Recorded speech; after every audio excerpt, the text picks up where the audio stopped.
আমি গ্রামের নাম বলবো না, এই ডাকবাংলা থেকে শুরু করে পাকুড় পর্যন্ত এই এলাকার মধ্যেই আছে।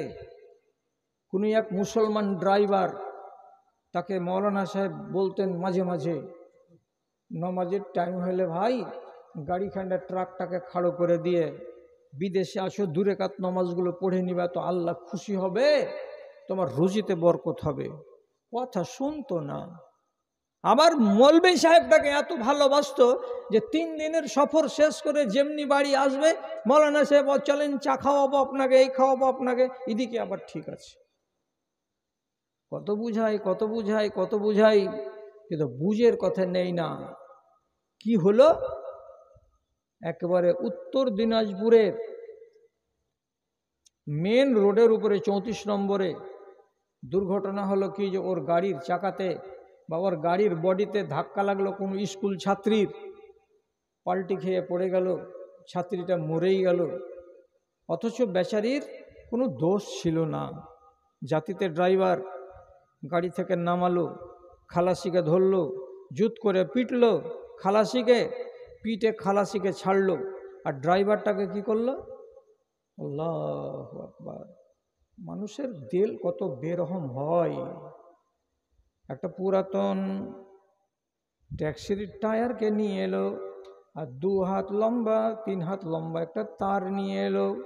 ওই তারখানাকে ট্যাক্সির চাকার সঙ্গে পেঁচিয়ে এই ড্রাইভারের শরীরের সঙ্গে বেঁধে দিল, আর দেওয়ার পরে পেট্রোল ঢেলে দিয়ে টায়ারে আগুন লাগিয়ে দিল। আপনি বলেন তো কতক্ষণ মরতে টাইম লাগবে ছেলেটাকে?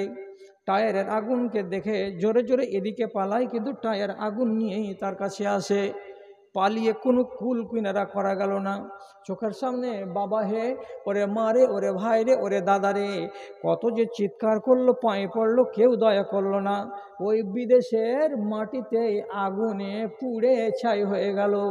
নমাজ ধরবো ধরবো, তওবা করব করব কথাটা মুখেই থেকে গেল, নমাজ ধরা হলো না, তওবা করা হলো না, চলে গেল ওইখানে বিদেশের মাটিতে, শেষ হয়ে গেল। গুনাহ ফেলে রাখতে হয় না? আর আপনারা তো বাংলা ভালো বুঝেন, এই কথাটাকে বুঝেন না যে গোবরের টোকাতে চেরাক নিভাই। কথাটার মানে কি? আগে যুগে যে চিরাগটা জ্বলতো, তো এই চিরাগকে, এত সুন্দর চিরাগটাকে দুপ করে নিভিয়ে দিতে পারে কে? তো গোবরে পোকা, এত বড় একটা পোকাটা উঠতে উঠতে ওর উপরে পড়ে গেল, চিরাগটা নিভিয়ে গেল। তো এই যে সাগিরা গুনাহকে আপনি বলছেন কি হবে জি, এ যে আপনার সত্যানাশ করে রেখে দিবে, এ কথাটা আপনি বুঝেন না। আজ একটা সাগিরা গুনাহ করবেন, কালকে একটা আর সাগিরা গুনাহ করবেন, 4 দিন পরে আর একটা সাগিরা গুনাহ করবেন।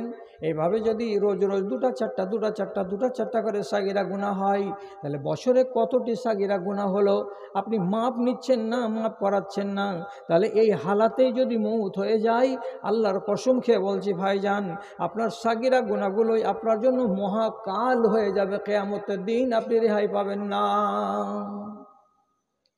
আম্মা আয়েশা বলছেন, ওগো এই দেশের মানুষেরা ভালো করে শুনো। তারপরে কি বলছেন? ইয়াকুম ওয়া মুহাক্কিরাতুজ যুনুবে, তোমরা ছোট ছোট গুনাহ থেকে বেঁচে থাকো, সাবধান থাকো। আমরা নবীজির যুগে একটা সাগীরা গুনাহ হয়ে যেতে গেলে এটাকে আমরা নিজেদের নফসের জন্য বরবাদ হয়ে যাবে বলে মানতাম, এত সাংঘাতিক বলে আমরা মানতাম। তোমরা মানবে না? মেনে নাও ছোট গুনাহ কেউ থুইও না গায়ে। বিন্দু বিন্দু বৃষ্টি পড়ে ভরে যায় নদী, বিন্দু বিন্দু বৃষ্টি পড়ে ভরে যায় নদী। পয়সা পয়সা ট্যাক্স নিয়ে দালালের গদি, সেই রূপ তিল তিল মুমিনের দান, সতেজ করিয়া রাখে ইসলামের প্রাণ। যখন পানিগুলো ফোঁটা ফোঁটা হয়ে পড়ে তখন ফোঁটাটা কতটুকু, তো এতটুকু থাকে। আর এই বিন্দুগুলো পড়ে পড়ে পড়ে পড়ে সেই বিন্দুগুলো এতটুকু হয়। আবার গলি থেকে নেমে ক্যানেলে চলে যায়, ক্যানেল থেকে নেমে নদীতে চলে যায়, নদী থেকে নেমে সাগরে চলে যায়। তাহলে এই বিন্দু বিন্দু পানিগুলোই তো আপনার নহর বানায়, বিন্দু বিন্দু পানিগুলো তো আপনার ক্যানেল বানায়, আর বিন্দু বিন্দু পানিগুলোই তো সাগর বানায়। তা আপনার এই বিন্দু বিন্দু ছোট ছোট সাগিরা গুনাকে যদি মোচন করে না নেওয়া যায়, তাহলে এই জিনিসটাই আপনার জন্য ভয়ানক কাল হয়ে যাবে। লম্বা না করে একটা ছোট্ট কথা বলি। একটা মাছির কতখানি দাম আছে? চোখের সামনে ঘুরছে, মিষ্টির দোকানে হাজার হাজার মাছি উড়ে বেড়াচ্ছে, আর কোন দাম আছে? অথচ একটা মাছির কারণে একটা মানুষকে জাহান্নামে চলে যেতে হয়েছে। বিশ্বাস হলো না? হযরত সালমান থেকে মওকুফ রিওয়ায়াত বর্ণিত হয়েছে কি, কোনো এক সাহাবী চলে যাচ্ছিলেন এক রাস্তা দিয়ে, তো রাস্তাতে ছিল অমুসলিমদের একটা বুতখানা। সেই বুতখানার সামন দিয়ে যখন এই লোকটা চলে যাচ্ছে, তখন ওইখানকার লোকেরা ওকে বলল যে ভাই, আমাদের দেবীর সামন দিয়ে গত হচ্ছ, তো কমসে কম এই দেবীর সম্মানার্থে কিছু একটা দিয়ে যাও, 10 টাকা 20 টাকা যা যদি হয়, কিংবা তোমার ব্যাগে যদি আঙ্গুর থাকে, সেব থাকে, কিছু দাও আমাদের মাবুদকে। তো লোকটা বলছে যে কিছু তো নাই আমার কাছে যে দিব।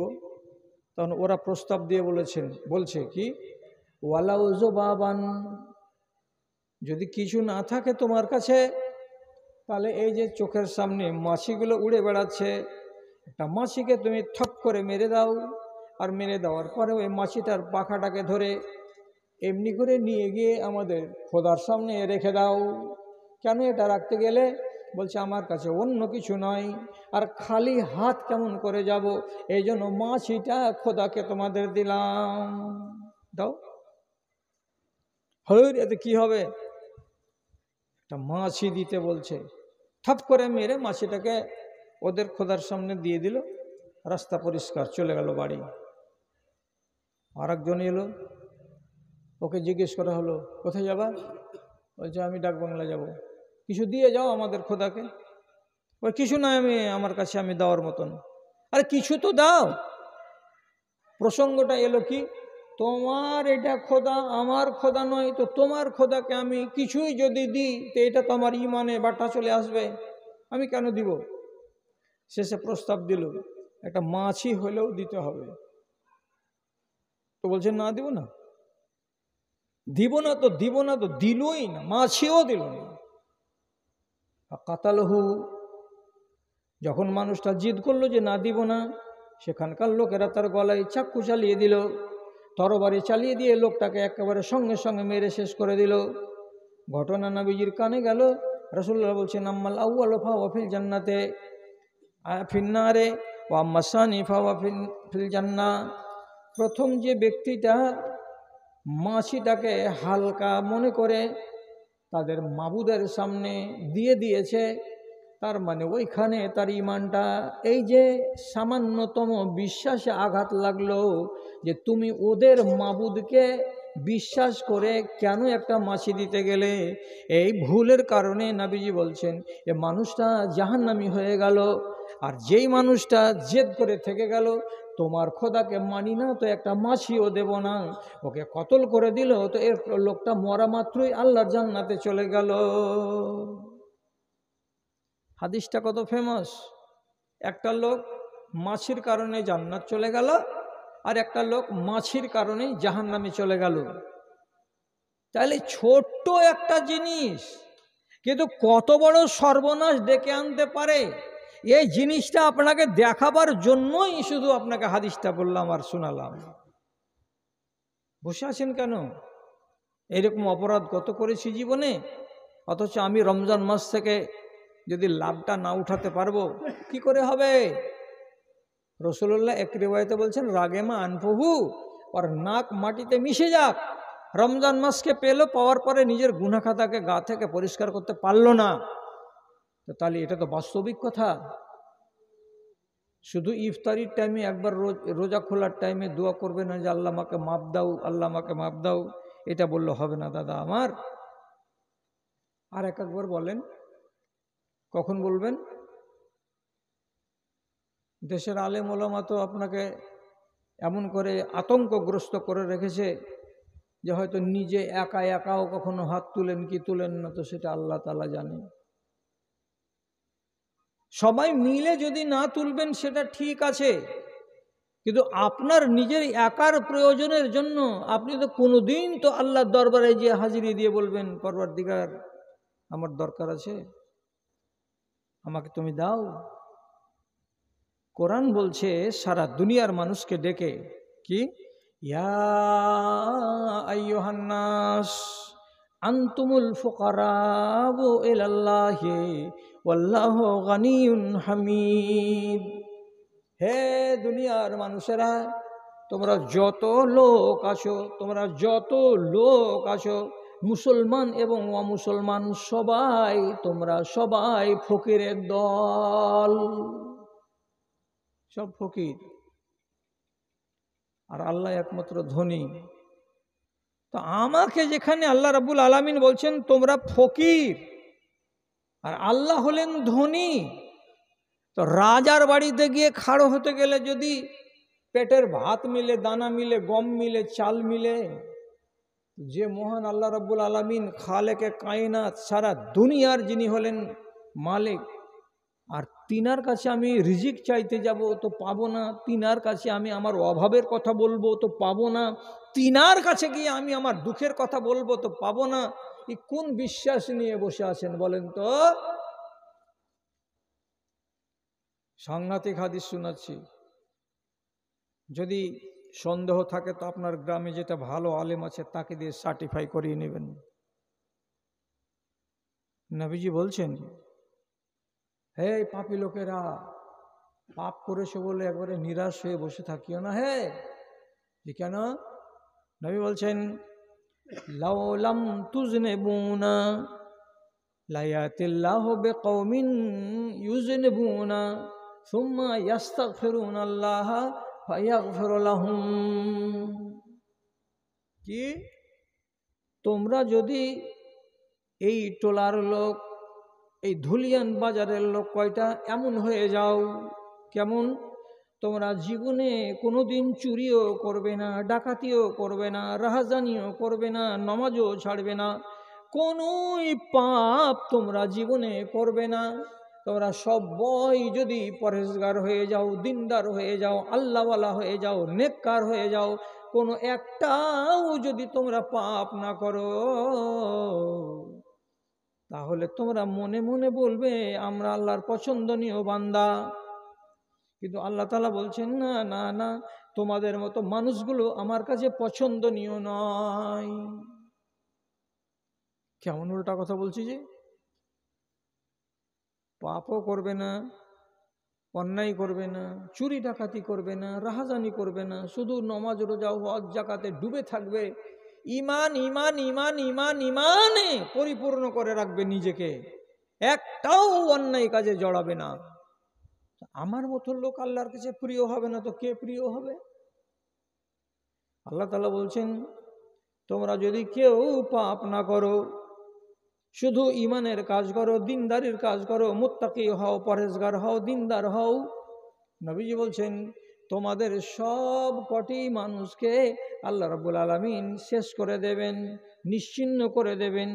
দেওয়ার পরে লায়াতে বে কওমিন আখার, অন্য একটা সম্প্রদায়কে দুনিয়াতে তৈরি করবেন। আপনাদের বাড়িতে, আপনাদের গ্রামে, আপনাদের এলাকাতে নতুন একগুলো মানুষ তৈরি হবে। আর সে মানুষগুলো কেমন হবে? তো ওরা ভুল করবে, ওরা পাপ করবে, ওরা গুনাহ করবে, আর গুনাহ করার পরে আবার আল্লাহ রাব্বুল আলামিনের কাছে হাত তুলে মাপ চাইবে। আয় আল্লাহ, সোমবারের দিন পাপ করেছি, আজকে বুধবারের দিন তোমার কাছে মাপ চাইছি। তো যারা পাপ করবে আর করার পরে আবার আমার কাছে মাপ চাইবে, ওইগুলো বান্দা হলো আমার কাছে পিয়ারা। তাহলে আপনি কিসের জন্য নিরাশ বসে আছেন? আপনাকে একবার প্রস্তুতি নিতে হবে না? মসজিদে যান রমজান মাস যাওয়ার আগে আগে, হয় জেনারেল নিয়মে যান। জেনারেল নিয়মটা কি? তারাবি নামাজ পড়েন 8 রাকাত, 3 রাকাত বেতর। বেতরের শেষে মৌলানা সাহেব কুনুত করবেন। কুনুতের দুয়াতে মৌলানা যখন থেমে থেমে থেমে থেমে দোয়া করবেন, আপনি তাতে থেমে থেমে থেমে থেমে মাঝে মাঝে মাঝে মাঝে আমিন আমিন আমিন বলতে থাকবেন। তো ইমাম সাহেব যদি একটু ঢঙের হয় তাহলে সব দোয়া উনি করবেন। কীরকম কীরকম দোয়া করবেন? আয় আল্লাহ, যত মুসলমান নর নারী আছে সবকে মাফ করে দাও। আয় আল্লাহ, মুমিনিন যত নর এবং নারী আছে সবকে মাফ করে দাও। আয় আল্লাহ, যত লোক বেঁচে আছে এবং যত লোক মরে গেছে সবকে তুমি মাফ করে দাও। আয় আল্লাহ, তুমি আমাদের রুজির দরজাটাকে উন্মুক্ত করে দাও। আয় আল্লাহ, তুমি আমাদের জীবন থেকে কষ্টকে দূরীভূত করো। আয় আল্লাহ, তুমি আমাদের ঈমানকে জিন্দা করে রাখো। আয় মালিক পরওয়ারদিগার আলাম, তুমি আমাদেরকে তোমার দ্বীনের উপরে কায়েম রাখো, দায়েম রাখো। এইগুলো কথা ইমাম সাহেব মাঝে মাঝে মাঝে মাঝে বলবেন, আর আপনি তার ফাঁকে ফাঁকে আমিন আমিন আমিন আমিন বলবেন। তাহলে এক ঝাঁক লোক যদি রাতের বেলায় নমাজের শেষ প্রান্তে এসে আল্লাহর কাছে ভিক্ষা চায়, আল্লাহ মাফ করে দাও আমিন, আল্লাহ মাফ করে দাও আমিন, রব্বুল আলামিন আপনাদের মতো মানুষগুলোকে রমজানের বদৌলতে মাফ করে দেবেন। আপনার গাটা কিন্তু আপডেট হয়ে যাবে, আপনার শরীরে কোনো পাপ থাকবে না। নিয়মিত করেন। আর একটা পথ আছে, এতগুলো করতে না পারতে গেলে একা একাই করেন। মসজিদে চলে যান রাত্রি 12টার সময়, 1টার সময়, 2টার সময়, 2 রাকাত নামাজ পড়েন। নামাজ পড়ার পরে আল্লাহ তাআলাকে কেঁদে কেঁদে কেঁদে কেঁদে বলেন যে আল্লাহ আমাকে মাফ দাও, আল্লাহ মাফ দাও। কতটি মাফ হবে? কতটি পাপের ক্ষমা পাবেন? নবীজি বলছেন, লাউ বালাগা জাম্বা ইবন আদামা ইলানানিস সামায়ে, কোন আদমের বেটার পাপ যদি বাড়তে বাড়তে বেশি হতে হতে আসমানের কিনারা পর্যন্ত পৌঁছে যায়, আর এই বান্দা যদি সারেন্ডার হয়ে যায় আমার কাছে, কি বলে সারেন্ডার হলো? পরওয়ারদিগার, আমার পাপ যতটি আছে তার চাইতে কোটি কোটি গুণ বেশি তোমার রহমত আছে, তোমার দয়া আছে। আমি নিজেকে আত্মসমর্পণ করেছি তোমার সামনে, তুমি আমাকে মাপ দাও। আমি মাপ নিব এই আশায় তোমার কাছে হাজির হয়েছি। নবীজি বলছেন, তোমার পাপ যদি আসমানের কিনারা পর্যন্ত পৌঁছে যায়, আল্লাহ রাব্বুল আলামিনকে মাপ করতে কোনো কষ্ট লাগে না। যদি বলেন যে ঢের রাতে গিয়ে এগুলো করতে পারবো জি মৌলানা, আমরা তো বুঝতে পারছেন কেমন মানুষ, একটা কাজ করতে পারবেন? যদি প্রত্যেক দিন মাগরিবের নামাজের পরে 100 বার বলতে হবে ওই জায়গাতে বসে বসে, আর প্রত্যেক দিন সকালবেলায় ফজরের নামাজ পড়ার পর নিজের জায়গাতে বসে বসে বলতে হবে 100 বার একটা দোয়া। এত সোজা আর এত সরল, আমি এখানে যদি 3 বার আপনাকে বলি তো মুখস্থ হয়ে যাবে। এই দোয়াটা কবার পড়তে হবে? 100 বার। সুবহানাল্লাহি ওয়া বিহামদিহি সুবহানাল্লাহিল আযীম। ভারী লাগছে কি? হালকা। সুবহানাল্লাহি ওয়া বিহামদিহি সুবহানাল্লাহিল আযীম। নবীজি বলছেন, কোনো মানুষ যদি এই দোয়াটাকে 100 বার সকালে পড়ে, 100 বার বিকালে পড়ে, এর বদলা কি পাবে সে? তার বদলা হলো এই যে ও দুনিয়ার মানুষেরা সমুদ্রের কিনারায় জোরে জোরে ঢেউ চলে যখন, তখন ফেনা জমে। তো যে কিনারাগুলোতে ফেনাগুলো জমে, তোমরা কি জীবনে কোনো দিন দেখেছো যে ফেনা কতটুকু জমে নদী সমুদ্রের কিনারায়? আপনারা কেউ দেখেননি, আমার চোখে আমি দেখেছি। আরও অনেক ভাই দেখেছেন যারা কেরালা ঘুরেছেন, যারা হয়তো উড়িষ্যাতে সমুদ্রের পুরীর বিচ দেখতে গেছেন তারা দেখেছেন জোরে হাওয়া চলতে গেলে যখন হাওয়া বসে যাবে তখন সমুদ্রের কিনারাতে 10 মাইল 20 মাইল 30 মাইল লম্বা হয়ে কিনারা কিনারা, তো যদি দুয়া জানা থাকে তো দুয়াগুলোকে পড়ে পড়ে আপনি বলেন তাও ভালো, যদি দুয়াগুলো জানা না থাকে তো বাংলাতে বলেন সেটাও ভালো।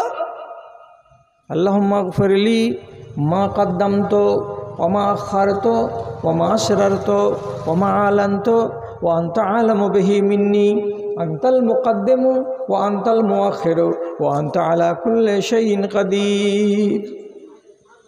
এতে কি বললাম? আই আল্লাহ, আমি এর আগে যত গুনাহ করেছি সেগুলোকে মাফ করে দাও, আগামীতে যতগুলো গুনাহ হয়ে যাবে আমার দ্বারাই সেগুলোকেও মাফ করে দাও, যেগুলো আমি লোককে দেখিয়ে করেছি সেগুলোকেও মাফ করে দাও, যেগুলোকে লুকিয়ে করেছি সেগুলোকেও মাফ করে দাও। তুমি আমার আগেরগুলোকেও চেনো জানো এবং পাছেরগুলোকেও তুমি চেনো এবং জানো। তুমি সব জিনিসের উপরে হলে নিয়ন্ত্রক। আপনি যে বলছেন এই কথাগুলো কাকে? যেই আল্লাহ তাআলা নিজের পরিচয় দিয়েছেন কোরআন মাজিদে, এক জায়গায় নয় 10 জায়গায়। কি বলে? ইন্নাহু হুয়াল গফুরুল ওয়াদুদ। একবার হলো। কাকে ডাকছেন আপনি? তো যিনি আসমানে আছেন তাকে ডাকছি আমি। ওনার পরিচয় কি?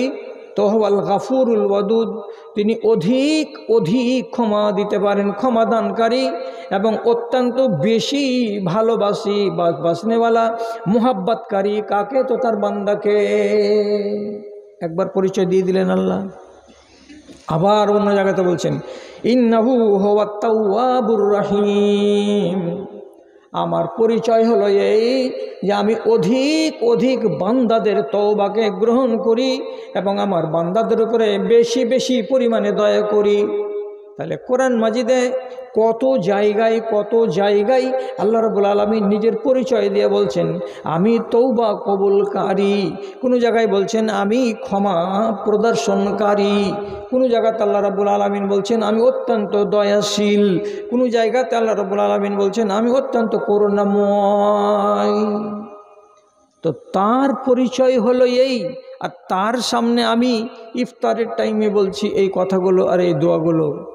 তো অতগুলো আরবিতে আপনারা আসে না, বাংলাতে বলেন। ডানে বসে আছে ভাই, সামনে বসে আছে ছেলে, এদিকে বসে আছে আর কেউ, রোজাদার আরও 5-7 জন আপনার বাড়িতে আছে। তো তারা যদি আপনার দোয়াগুলোকে শুনে নেই এতে কোনো ক্ষতি আছে কি? কোনো ক্ষতি নাই। আপনি শুধু মিষ্টি মিষ্টি তালে বলতে আছেন আল্লাহ আমাকে মাফ করে দিও, হে আল্লাহ আমার গুনাহ খাতাগুলোকে তুমি বক্সে দিও, হে আল্লাহ তুমি আমার রুজিতে বরকত দিও, হে পরওয়ারদিগারে আলাম কিয়ামতের দিন তুমি আমার হিসাবটাকে আসান করে দিও, পরওয়ারদিগারে আলাম যতদিন বেঁচে আছি দুনিয়াতে আল্লাহ ইমানের হালাতে রাখিও, ইমানের হারাতে মরদ দিও। এই কথাগুলো যদি বাংলাতে বলতে থাকেন তো তাহলে মার্জনা যে চাইলেন তো কার কাছে? তো আল্লাহর কাছে। রিজিক যে চাইলেন তো কার কাছে? তো আল্লাহর তাআলার কাছে। তো নবীজি নিজে বলছেন তোমার ইফতারের ক্ষণে যখন তুমি দোয়া করবে এই দোয়াকে ফেলে দেওয়া যাবে না। আর কখন? যখন ঢের রাত হয়ে যাবে, ঢের রাতে সারা দুনিয়া যখন নির্জন হয়ে থাকবে ওই টাইমে তুমি আল্লাহ তাআলাকে ডাকবে।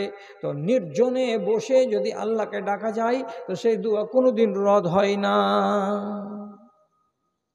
এবার আপনার গাটাকে পরিষ্কার করতে হবে, আপডেট করতে হবে আপনাকে, আপনার শরীরটা।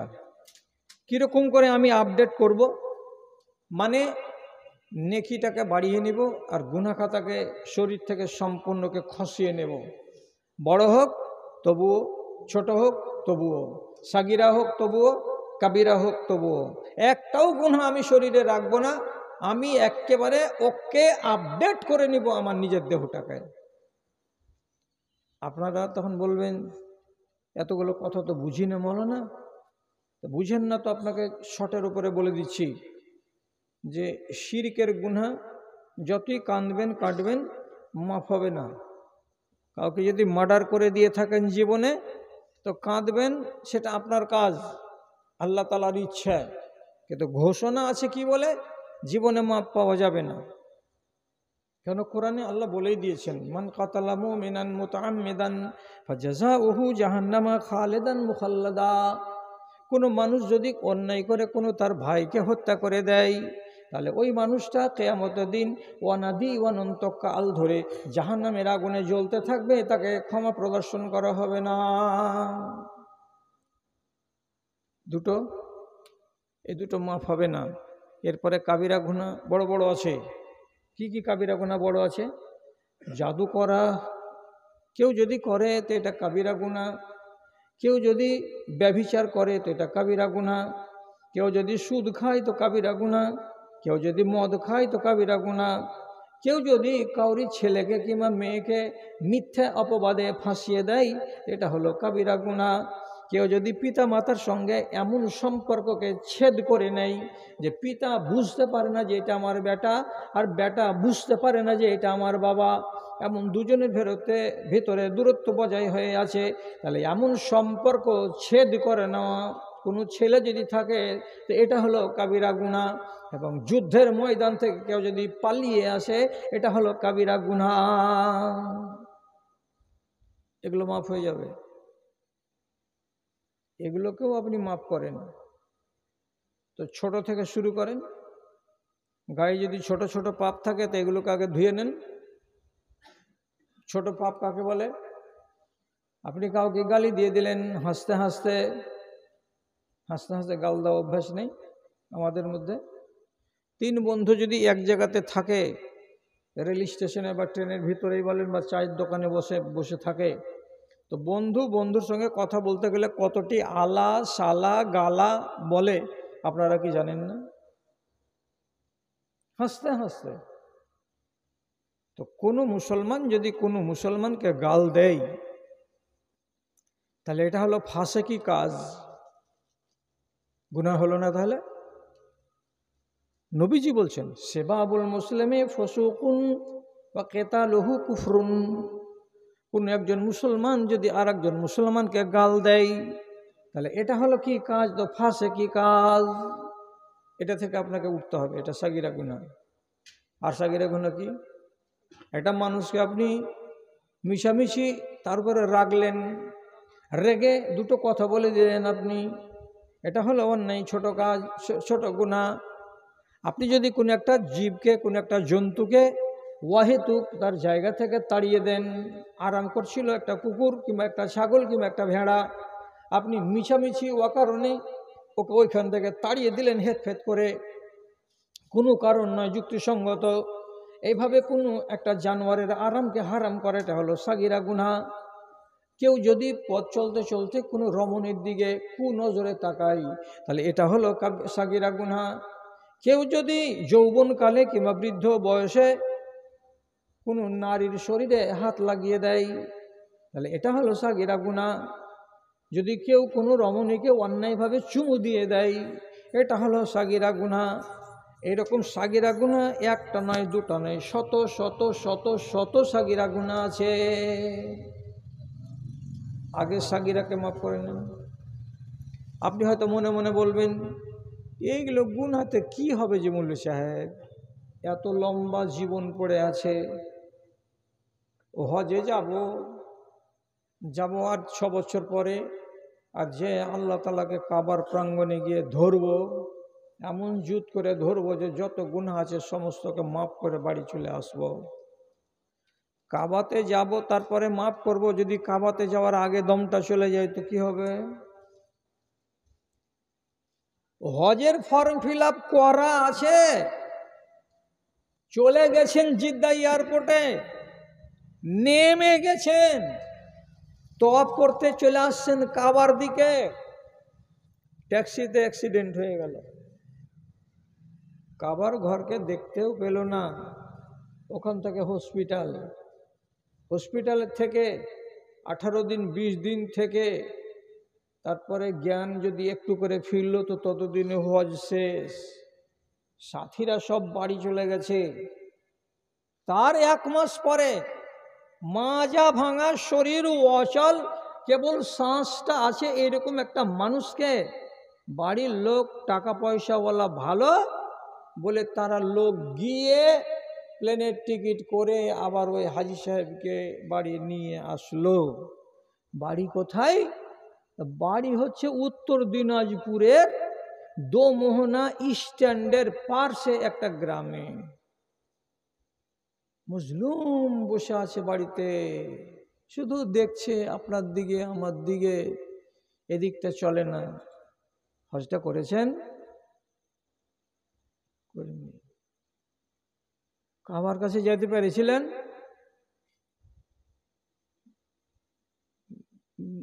দেখেছি। ঘুরেছিলেন? মনে পড়ে না। হায় হায় হায়, 4 লক্ষ টাকা খরচ হয়ে গেল শুধু হজ পারপাসে, আর আনতে গিয়ে খরচা হয়ে গেল আর 4 লক্ষ টাকা। আপনি যে এভাবে নিয়ত করে বসে আছেন যে যত পাপ হবে হোক, কাবাতে যাব, হজ করতে যাব, যে মাপ করিয়ে চলে আসব, যদি তার আগে কোনো দুর্ঘটনা ঘটে যায় তো কি হবে? শুনেন, দুনিয়া ঘুরে বেড়া লোক আমি, কত যে ঘটনা এরকম আমি দেখেছি আর আমি জানি, তো তার শেষ নেই। এদিকে 1 মাইল 1.5 মাইল চওড়া হয়ে এরকম মুঠোন হাত কিংবা 1.5 হাত মোটা হয়ে রঙিন ফেনা জমে থাকে। কি আছে? কিছুই নাই, শুধু ফেনা আর ফেনা আর ফেনা। এত লম্বা লম্বা এলাকা জুড়ে ফেনা পড়ে আছে। এতগুলো ফেনার সমান যদি আপনার গুনাহ হয়, আমার গুনাহ হয়, তো নবী করিম সাল্লাল্লাহু আলাইহি সাল্লাম বলছেন, তোমার ওই সমুদ্রের ফেনার সমান যদি গুনাহ হয়, তো এই দুয়াটি বলতে গেলে, ওতে ফিটকিরি ফেলে দিতে গেলে যেমন নিমেষেই ফেনা শেষ হয়ে যায়, ওইরকম ওইটা দোয়া বলতে গেলে তোমার শরীরের সমস্ত গুনাহগুলো ফিটকিরিতে ধুয়ে মুছে সাফ করে দেবে, একটা কিঞ্চিত পরিমাণে পাপ থাকবে না। করেন না? আর 10 দিন আছে, পেয়ে যাবেন মাপ। আর যদি আমার কথা শুনে এ কাজটা করতে যান, করে নেন, আর একটা লাভ হবে। কি লাভ? এই মাসটা হলো ট্রেনিংয়ের মাস। আগামী দিনে আর এটাকে আপনি ভুলতে পারবেন না। যদি নমাজ ধরা অভ্যাস ছিল না, এই মাসে ধরেছেন, পরের মাসে আর ছাড়তে পারবেন না। যারা নেশাখোর লোক, রমজান মাসে সারাটা দিন বিড়ি খায় না, সিগারেট খায় না, তিরঙ্গা খায় না, না খেয়ে যে চলে গেল 12 ঘন্টা, 13 ঘন্টা, এটাই হলো সুযোগ। আগামী দিনে মোটেই খাবো না। মানুষ যখন কোনো জিনিসকে অভ্যাস করে তখন ধীরে ধীরে ধীরে ধীরে অভ্যাস হয়। মানুষ যখন ওটাকে ছাড়বে তখন ওকে ধীরে ধীরে ধীরে ধীরে ছাড়ার অভ্যাস করতে হবে, একই দিনে ছাড়া যাবে না। পাপকে যদি ছাড়তে চান তো পাপ থেকে নিজেকে সরিয়ে আনার সুবর্ণ সুযোগ থাকে কোন মাসে? এই রমজান মাসে। আর শেষ কথা আজকের মতো আপনাকে একটা হাদিস শোনাচ্ছি, আর শুনিয়ে দেওয়ার পরে আপনার মনের ভেতরে যদি তৃপ্তি আসে তাহলে আমি আনন্দিত হব যে হ্যাঁ, এই কথাটা আপনারা গ্রহণ করলেন। সেটা কি? যদি আপনি নিজেকে এমন পাপের সঙ্গে জড়িয়ে রাখেন যেই পাপটা আপনি বাদে আর অন্য লোক জেনে নেই। শুনতে পেলেন? বুঝতে পারলেন? আপনি এমন একটা পাপ করছেন যেই পাপটা আপনাকে বাদ দিয়ে অন্য লোকও জেনে নিচ্ছে। যেই সুলাইমান বা আব্দুর রহিম বা নুরুল ইসলাম আমাদের টোলার এই পাপটা করে, তো আপনার পাপ অন্য লোক যদি জেনে নেই তাহলে জানতে হবে যে আপনি উদাসীন। পাপ যদি কেউ করে তো পাপের নেচার হলো চুরি করে করা, লোককে দেখিয়ে করা নয়। আর যদি কেউ দেখিয়ে করে, যেন আমি দেখিয়ে করব, তো এটা ভয়ানক হয়ে গেল না? চুরিটা বড় না ডাকাতিটা বড়? আপনাকে আমি কি বুঝাতে পারবো?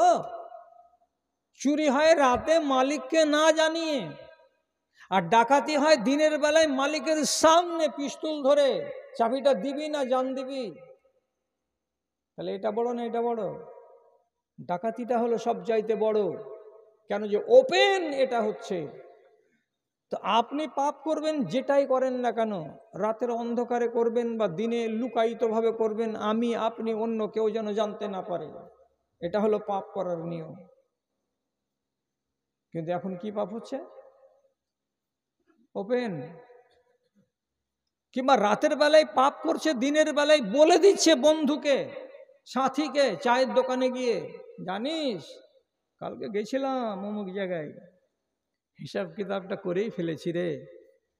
আপনি রসের গল্প তুলে দিলেন, যেটা একদম হারামি কাজ। কেন বলতে গেলেন এই বন্ধুগুলোর সামনে যারা রাতের বেলায় ছিল না ওই কাণ্ড যখন আপনি করেন তখন? কি আপনাকে হাদিস শোনাবো? একটা কথা, একদম ভালো কথা বলছি, সহি হাদিস বলছি আপনাকে। ইন্নাল্লাহ তাবারাক ওয়া তাআলা ইউদনি ইলা আবদিহি ইয়াউমাল কিয়ামাতে। কিয়ামতের দিন আল্লাহ রাব্বুল আলামিন তার একটা কোনো বান্দার কাছে এগিয়ে আসবেন, এসে ফায়াজাও ইয়াদাহু আলা কানাফিহি, তার মাথার উপরে, তার ঘাড়ের উপরে আল্লাহ তাআলা এইরকম করে নিজের হাত দুটাকে দিয়ে তাকে সুন্দর করে ঢেকে দেবেন, যাতে বাইরের কোনো লোক দেখতে না পায়। হেলমেট যেমন মাথায় দিয়ে দিলে গেলে মাথা চারিদিক ঘেরা পড়ে গেল, ঢাকা পড়ে গেল, ঠিক ওই রকমই আল্লাহ তাআলা কিয়ামতের দিন একটা ছেলের কাছে এসে তার ঘাড়ের উপরে এমনি করে হাতটাকে চাপিয়ে দিয়ে ওকে ঘেরে নিলেন। আপনি দেখতে পাচ্ছেন না, কিন্তু অন্য কেউ দেখতে পাচ্ছে না কি হচ্ছে এই ঢাকনির তলাতে। তারপর আল্লাহ রাব্বুল আলামিন ফায়াতি বিকিতাবিহি, ওই ছেলেটার আমল নামাটাকে এই ঢাকনার তলাতে এইরকম করে চুপচাপ তার সামনে তুলে ধরবেন। ধরার পরে বলবেন, বান্দারে, এটা হলো তোমার আমল নামা, এইটাই হলো তোমার দলিল দস্তাবেজ, যা তুমি দুনিয়াতে করেছিলে। আমার ফারিস্তারা রেকর্ড করেছিল দিনে এবং রাতে। এবার এই জিনিসটাই তোমার সামনে আমি এনেছি। একটা আল্লাহ তাআলা দেখে বলছেন, কোনো একটা আমল নামার একটা আমলকে দেখে বলছেন, হাল ফাআলতা যালিকা ইয়া আবদি। একেবারে লাল টিক টিক টিক টিক করে জ্বলছে গুনাহটা। কি? তো যখন তোমার বয়স 24 বছর ছিল, তখন তুমি এই কলেজের পিছন দিকে জঙ্গলের কাছে কোনো একজন নারীর সঙ্গে বসে বসে গল্প করছিলে, তার ঘাড়ে তুমি হাত চাপিয়ে রেখেছিলে এবং তুমি তাকে আলিঙ্গন করছিলে। এই যে আমলটা লেখা আছে, বলো তো বান্দা, এই কাজটা তুমি করেছিলে না করো নাই? বলছে যেমন এটা বলবেন আল্লাহ তাআলা তখন মুখ ঝুঁকিয়ে বলবে, নাম ইয়া রাব্বে, হ্যাঁ আল্লাহ, এই কাজটা আমি করেছি।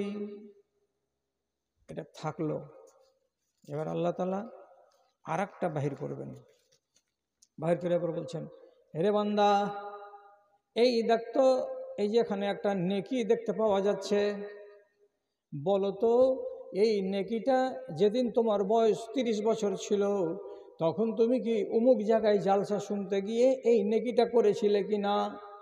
তখন বলবে, জি হ্যাঁ আল্লাহ তাআলা, এই নেকিটা আমি করেছিলাম। আল্লাহ বলবেন, তোমার নেকিটাকে আমি দেখো সুন্দর করে সাজিয়ে রেখেছি। নেকি যখন দেখছে তখন প্রাণটা জুড়িয়ে যাচ্ছে, আর যেমনি জুড়িয়ে যাচ্ছে সাথে সাথে আল্লাহ তাআলাকে সেজদা দিয়ে বলছে, আল্লাহ তোমার শুকরিয়া আদায় করছি যে তুমি আমার পুণ্যটাকে এভাবে লিখে রেখেছ। তো আল্লাহর সামনে সিজদা দিয়ে দিল। আর যখনই পাপেরটা আসছে তখন চোখ মুখে শুকিয়ে দিয়ে বলছে, সুবহানাল্লাহ, এসবই কিছু লেখা আছে গো। যখন 1 থেকে 2, 2 থেকে 3 পাপ আল্লাহ তাআলা তার সামনে পেশ করছেন, আর স্বীকারোক্তিটা নিচ্ছেন যে তুমি কি এই কাজ করেছিলে বান্দা। তো ছেলেটাও কিন্তু ঝামেলা না করে, বিতর্ক না করে সোজা সোজা ভাষাতে বলছে, নাম ইয়া রব্বে, হ্যাঁ আল্লাহ আমি এই পাপ করেছি। এইবার তখন মুখ শুকিয়ে দেওয়া লোকটাকে আল্লাহ তাআলা বলছেন, বান্দা মুখ শুকায় না, তোমার খুশির খবর আছে। কি খবর খুশির? আল্লাহ তাআলা বলছেন, সাতারতাহু ফিদ দুনিয়া ফাসাতারতু লাকা ফিল আখিরাতে ওয়া গাফারতু লাকা যামবাকা। তুমি এমন পাপীর পাপী যে দুনিয়াতে পাপটা করেছিলে ঠিকই কথা, কিন্তু রাতের বেলার পাপ তুমি দিনের বেলায় কাউকে জানতে দাওনি। তোমার কোনো বন্ধু জানে না, তোমার কোনো বান্ধবী জানে না, তোমার কোনো সঙ্গী জানে না। তুমি রাতের বেলায় একাই পাপ করে নিয়েছো, আবার একাই পাপ করে সেটাকে তুমি নিজেই চেপে রেখে দিয়েছো তোমার অন্তরে, কেউ জানতে পারেনি।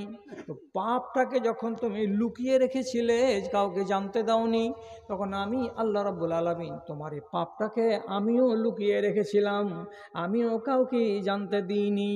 এবার তাল মিলল কোথায়? যে তুমি যখন আমার সামনে খাকসার হয়ে যখন স্বীকার করে নিলে যে হ্যাঁ মালিক এটা আমি করেছিলাম, এটা আমার ভুল হয়েছে, তো আমি তোমার এই ভালো গুণটাকে দেখেই, আমি তোমার এই সুন্দর স্বভাবটাকে পছন্দ করে যে তুমি লুকিয়ে রেখেছিলে তোমার পাপকে, তার জন্য আমি তোমার এই লুকিয়ে রাখা পাপকে ক্ষমা করে দিয়েছি। যাও, এই পাপের কারণে তোমাকে নরকে পাঠাবো না, আমি তোমার জন্য জান্নাতের দরজা উন্মুক্ত করেছি, আমার জান্নাতে যাও। কি হলো? পাপ কি করবেন এবার? গ্রামবাসীকে বলবেন না লুকিয়ে লুকিয়ে নিজের কিছু রেখে দিবেন? ঢং তো থাকা চাই। ব্যভিচার করার ঘটনা বন্ধুকে বলে লাভ কি হবে?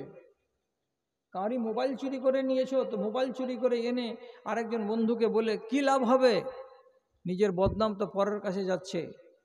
বুঝতে না পারলে একদম সোজা সোজা কথাতে বলছি, কিয়ামতের দিন আল্লাহ রাব্বুল আলামিন দুজন মানুষকে চোখের কোণায় দেখতে পারবেন না। কে দুটা মানুষ? তো দুটা মানুষের দিকে একটু লক্ষ্য করেন, খালি শিক্ষার জন্য বলছি আপনাকে। ইন্না আশাদ্দান নাসে ইয়াউমাল কিয়ামাতে মানজিলাতান রাজুলুন লাহু ইমরাতুন ইউফজি ইলাইহা ওয়া তুফজি ইলাইহি সুম্মা ইয়াকশিফু সিররা সাহিবুহুমা আলাল আখিরে। কোন বেটা ছেলেটা সব থেকে জঘন্য নোংরা, যার দিকে আল্লাহ তাআলা নজর তুলে তাকাতে রাজি নন? কে সেই লোক? জবাবে কি আসছে? বলছে এমন একজন ছেলে, যে ছেলেটা হালাল টাকা দিয়ে কোনো একটা স্ত্রীকে, কোনো একটা মেয়ে ছেলেকে বিয়ে করে বিবি বানিয়ে বাড়ি নিয়ে এসেছিল। বাড়ি নিয়ে আসার পর তাকে স্ত্রী হিসাবে ব্যবহার করবে, ভোগ করবে বলে তাকে ঘরের ভেতরে নিয়ে গেছে। রাতের বেলায় সোহাগ রাত, নতুন দুটো মুখ, এবার গল্প করলো, এই হলো সেই হলো, হেন হলো তেন হলো, যাহা কিছু হলো রাতের বেলায় মিয়া বিবিতেই হলো। এই কথাগুলো পরের দিন সকালবেলায় ছেলেটা ধুলিয়ান বাজারে ডাকবাংলার মোড়ে দুজন বন্ধুর সঙ্গে দেখা হলো। হাসতে হাসতে গল্প জুড়লো, কিরে বন্ধু বিয়ে করেছিস কি না? হ্যাঁ করেছি। সোহাগ রাত হয়েছে কি না? যে হ্যাঁ হয়েছে। কেমন হলো বল? এইবার এই বেকুপের বেটা ওই বন্ধুদের সামনেই রাতের বেলায় বিবির সঙ্গে কি ঘটনা ঘটেছে, কেমন ঘটনা ঘটেছে, কিভাবে ঘটেছে, কথাগুলো এক এক এক এক করে ব্যক্ত করতে লাগলো। এটা ছিল ইজ্জতের কথা, যেটা ঘরের ভেতরে থাকা, কিন্তু সেই আমানতের কথাগুলোকে এই বেকুব লোকটা খেয়ানত করে গ্রামবাসীকে বলতে গেল। আল্লাহ রাব্বুল আলামিন নাই বলছেন, এই বেকুবটাকে কিয়ামতের দিন আল্লাহ রাব্বুল আলামিন কোনোদিন নজর দিয়ে তাকাবেন না রহমতের। কেন? যে তুমি তোমার ভেদটাকে ঘরের ভেতরে ভেদ করে চেপে রাখতে পারোনি, গ্রামবাসীর সামনে খুলে দিয়েছিলে। আর খুলে দেওয়া জিনিসকে আল্লাহ তাআলা পছন্দ করেন না। এই জন্য তুমি হলে আল্লাহর নজরে সবচাইতে নোংরা মানুষ। উল্টিয়ে দিন ঘটনাটাকে, যদি কোনো এমন নারী হয় যে নারী নিজের স্বামীর সঙ্গে সোহাগ রাতে মিলিত হয়েছে, তাদের কি ঘটনা ঘটেছে, কেমন ঘটনা ঘটেছে, এই কথাগুলোকে যদি শ্বশুর বাড়ি থেকে গিয়ে পরের দিন 3 দিন পরে তার বান্ধবীদের সামনে গিয়ে হাসতে হাসতে ব্যক্ত করে দেয়, তাহলে আল্লাহ রাব্বুল আলামিনের নবীর ফরমান অনুযায়ী এই মহিলার মতো বদতরিন মহিলা আর আল্লাহর দুনিয়াতে কেউ নাই। কেন যে যেটা ছিল আমানতের জিনিস, গোপনে থাকার জিনিস, গোপন জিনিসটাকে গ্রামবাসীর সামনে খুলে দিয়েছে, প্রকাশ করে দিয়েছে, আর আল্লাহ তাআলা এটা পছন্দ করেন না। তার জন্য এই মহিলাকে এমন একটা দূর প্রান্তে খাড়া করে রাখা হবে যে ওইখান পর্যন্ত কোনো মানুষ তার কাছে আর যাবে না। খুলবেন কেন ভেদের কথা? যা অন্যায় করব সে অন্যায় লুকিয়েই থাকবে আমার ভিতরে, আমি কাউকে জানতে দেব না।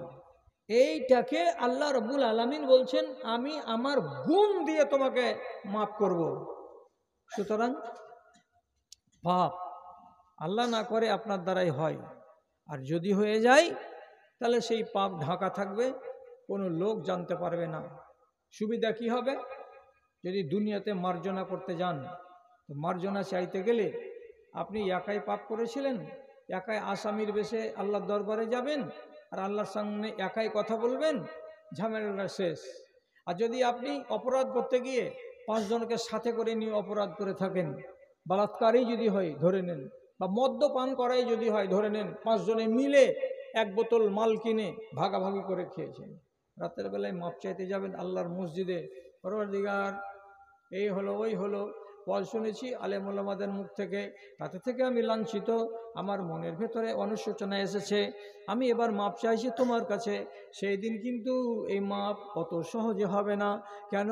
যে তুমি পাপ করার কালে আরও 4টা লোককে শরীক করেছো পাপে, এই 5 জন মিলে জুলে পাপ করেছো, এই পাপটা তারাও জানে তুমিও জানো, কাজে একাই কেন পাপের মাপ চাইতে এসেছো?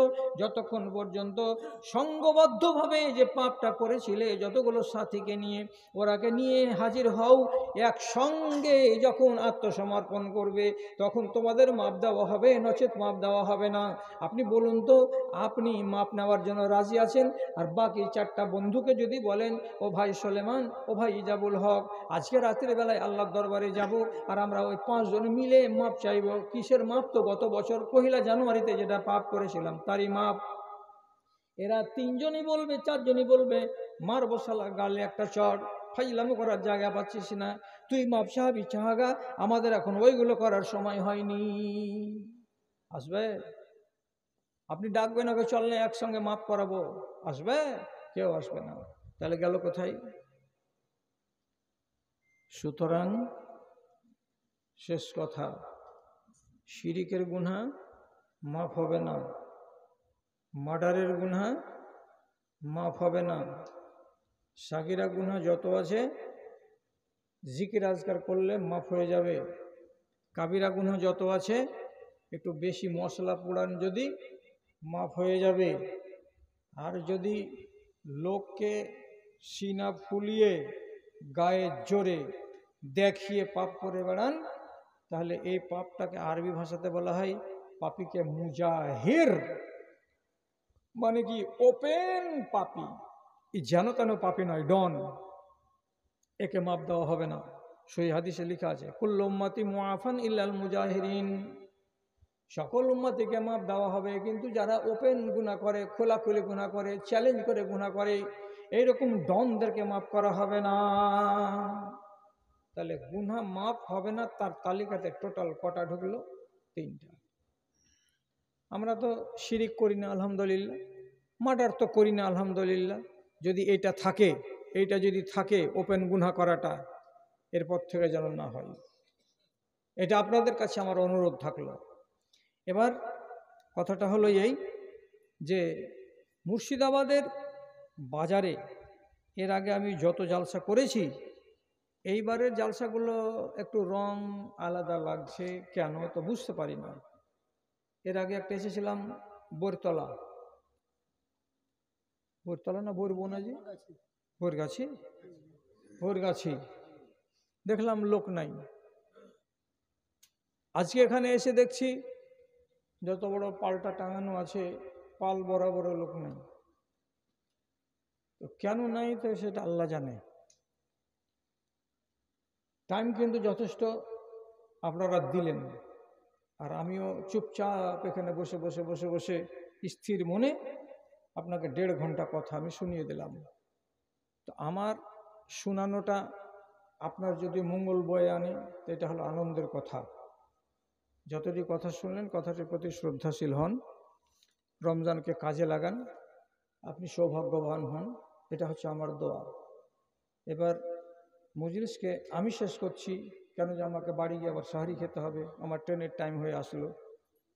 তো মসজিদের নামে জালসাতে যদি কোনো ভাই কিছু দিতে চান তো চটপট দিয়ে দেন, চটপট দিয়ে দেন। এখান থেকেই নামবো আর এখান থেকেই উড়ে যাব স্ট্যান্ডে, মানে মাপা টাইম আছে আমার কাছে। তো উঠে আসেন কে কি দিবেন। আর যদি, হ্যাঁ, রমজান মাসের একটা কথা বলি, ফরজ